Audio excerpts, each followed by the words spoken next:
Book 4, Story 7, Cry Wolf. Have you ever heard of the expression, cry wolf?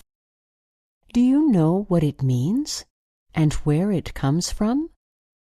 Here is the story.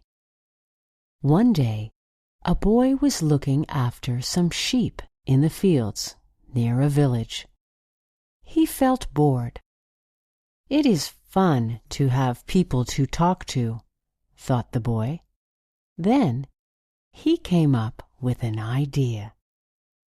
He shouted loudly, "Wolf! Wolf! Help!" The people in the nearby village heard his cries. They immediately dropped what they were doing and came running to help the boy. But there was no wolf. Both the boy and the sheep were safe.